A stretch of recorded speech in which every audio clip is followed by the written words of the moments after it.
Good afternoon. It is Sunday, October 19th, 2008, and I have the honor to be sitting here with Janet Arnold, who is the producing director of the Arizona Jewish Theater.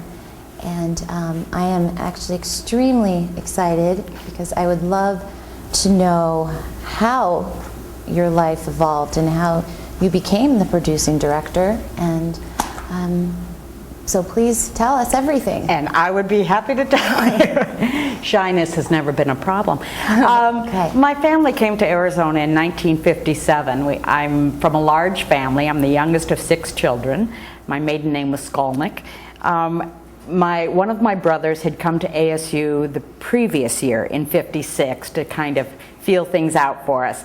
And my family was riddled with asthma. My mother was arthritic and all that, so we boarded the train from South Bend and were met at the train station by Rabbi Plotkin. He too is from South Bend, and we are sort of mishpucha. I think one of his relatives married one of mine for 2 months or something like that. So we came to Phoenix, mostly for health reasons. In '57, it was a very small Jewish community. I started out at Grandview School and then went to Madison Meadows and Central High School, which had, relatively speaking, a larger Jewish population. Jewish population certainly stuck together. Was very active in BBG. My whole family were big B'nai B'rithers, and that just sort of controlled my life, everything that happened.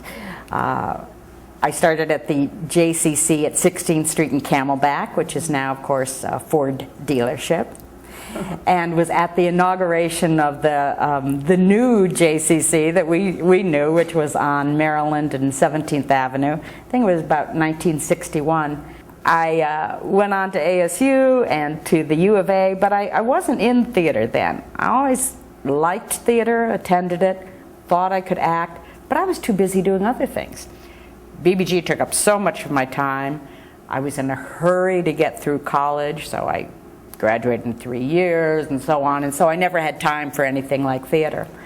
I went down to the U of A for a master's in English education, came back to Phoenix and taught English at Glendale High School for 3 years, which was really interesting because they had never seen a Jew before. Honest to God, they asked me about horns and a tail. When I said I was taking off for the Jewish holidays, they said, well, then you should work on Christmas. But it was wonderful because they got to know someone who was Jewish, and so I think it was a good thing all the way around. And one of my colleagues, Mindy somebody, said to me, now's the time for you to do something you've always wanted to do.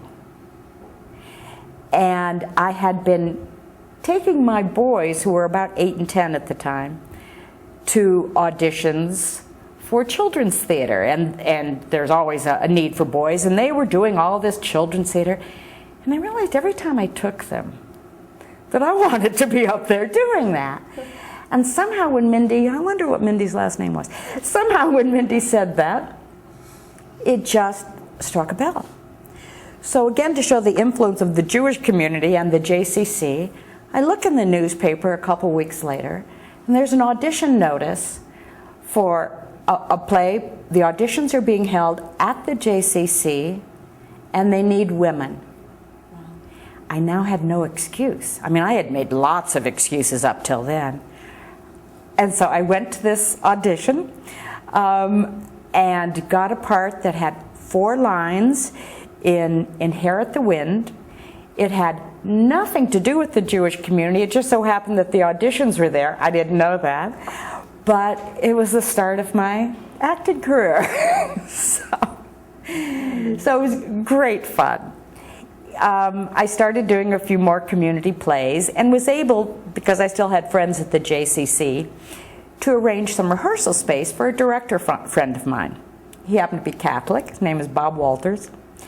And he then said to me, I found these great plays that I think we should do as a gift back to the Jewish community. And I read them. He said, I think we should do one. I read them. I said, I think we should do all 3. In fact, I think I should start a Jewish theater. So, yeah, it was that simple. Everybody was volunteer at that time, and so, you know, when you work with volunteers, sometimes they're there when you need them, sometimes they aren't. But we got some notice in the newspaper for sure, because it was such an unusual thing. That first year, we not only performed at Stagebrush. It's amazing what you can do when you don't know you can't. But Sun City had expressed an interest. And we U-Haul trucked our sets out to Sun City, to Beth Emeth, and performed on their bema all of our shows. I can't believe we did that. The next year, the Herberger Theater downtown had just opened, and somebody said, hey, you ought to see if you can get in there. There was a wonderful man in charge named Gary Moore, and I went and talked to him about the theater. He said, you know, we have an opening around Christmas time, because nobody else wants to perform around Christmas time. Would you guys like that slot? I said, oh yeah, oh yeah. And in 1989, I believe it was, on New Year's Eve, we were the first New Year's Eve production in the Herberger. We opened Milk and Honey by Jerry Herman, which is about the founding of Israel, with a 24-person cast, all community theaters, 12-person orchestra, a sheep and a goat in the small theater of the Herberger, which is meant for about 6 people to perform. Did that all on the small stage and had the guts to open it on New Year's Eve, and it was spectacular. Wow. It was just wonderful. And the other really cool thing, if I have time, is what happens backstage, because there are not a lot of Jewish actors, technicians, directors, and so on in town. Very, very few.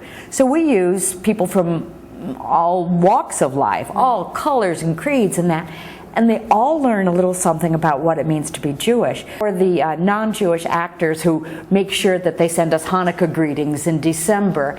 The difference that it makes. A Catholic director who says, wait a minute, don't we need a mezuzah on that door?